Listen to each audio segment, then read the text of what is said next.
Oh, we've had a really horrible week again. We now have poor Sasha completely on her own. We've lost Maggie, and we not only lost Maggie, we also lost Pam and Erin this week. So we've lost 3 rats in one go. Now, we were about to take Maggie to the vet last week because her tumour was so big, and we didn't want the skin to break and ulcerate because that's really painful. But the day before we were due to take her to the vet, we lost Beth, and we didn't want to traumatise Sasha even more by losing 2 sisters in 2 days.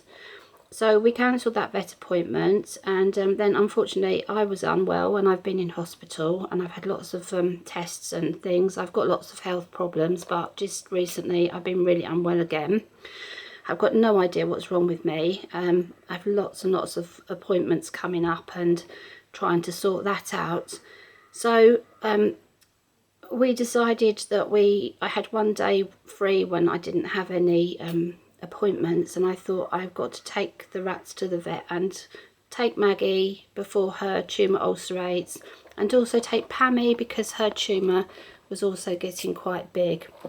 And on the morning that we were due to go, I did my health checks and we realised that Erin had got quite sick overnight. Really struggling to breathe. Here comes trouble. Here she comes. I'll put the lid down for a minute. Hello, darling. I know. It's horrible, isn't it? And the vet found that poor Erin, her lungs were really crackling and she was really struggling to get any air. And we didn't want to traumatise her anymore. She's had lots of respiratory infections, and the vet is pretty certain that she also had tumours in her lungs. She had been losing weight.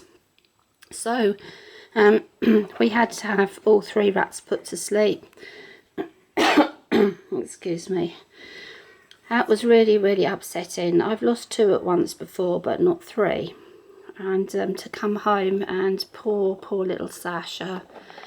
So I've been giving her lots and lots of attention over the past couple of days, and I'm going to be doing she's in this cage on her own at the moment because I'm just about to start some introductions with Zoe.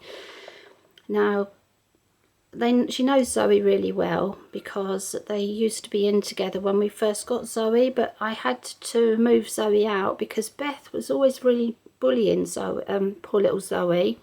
So unfortunately, that just didn't work out, and I put Blossom in with Zoe for a short while, and then of course the other little sisters came along, so Zoe went back in with her sisters and Blossom went back with her friends. So now I'm hoping that Sasha and Zoe remember each other, so I'm going to, in the spare Mary cage, do some introductions now with Sasha and Zoe. Hope that all goes really well. I've just got a bare cage with a water bottle.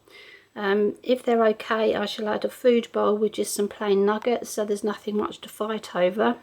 I don't think they will fight. I really hope they won't. And also, once I've reintroduced Zoe, I shall add Kelly and Carol one at a time, and hope that goes well. And if it does, usually female introductions are fairly good, easy, you know, and we have had a few tricky ones that have taken a long time.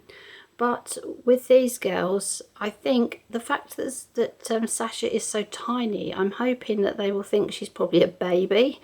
And female rats usually accept baby rats really easily, and they are about twice Sasha's size. So obviously I will not be leaving them alone at all. If things don't go to plan and they're a bit rough with her, or she gets stressed, then she'll be coming straight out and going back into her own cage. And I will do slow introductions. I would not leave them together. I always do introductions over at least a week, sometimes 2 weeks, sometimes longer. The last thing in the world I'll ever do is just put rats in together. If you hear people say, oh, just let them sort them out, then it's a very stupid thing to do. You can end up with badly injured rats or badly traumatized rats. Even females can be quite vicious if they take a dislike to another rat. And so it's very important to do your introductions very slowly in a neutral space.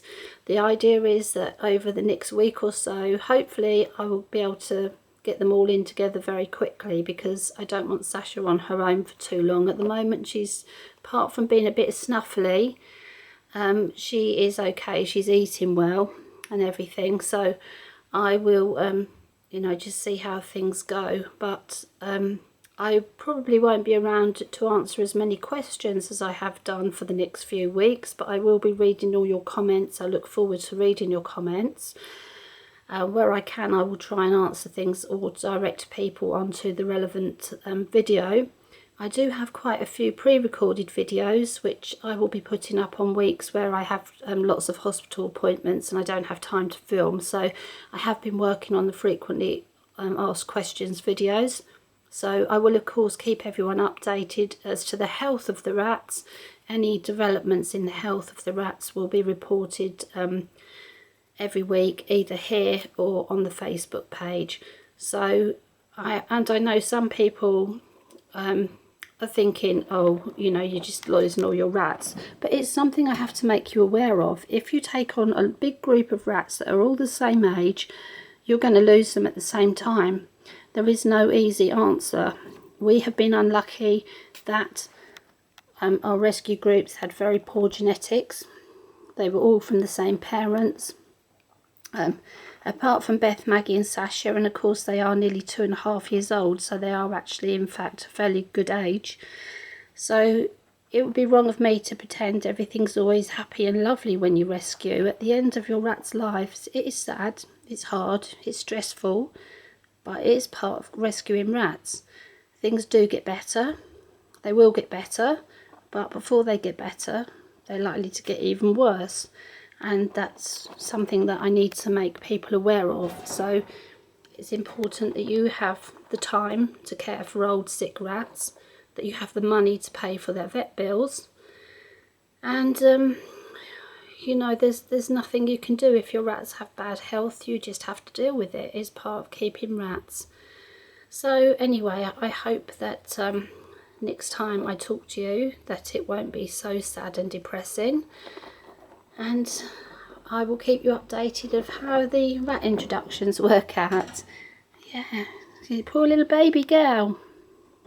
She's still my baby even though she's 2.5 because little Sasha's so tiny. Poor Sasha.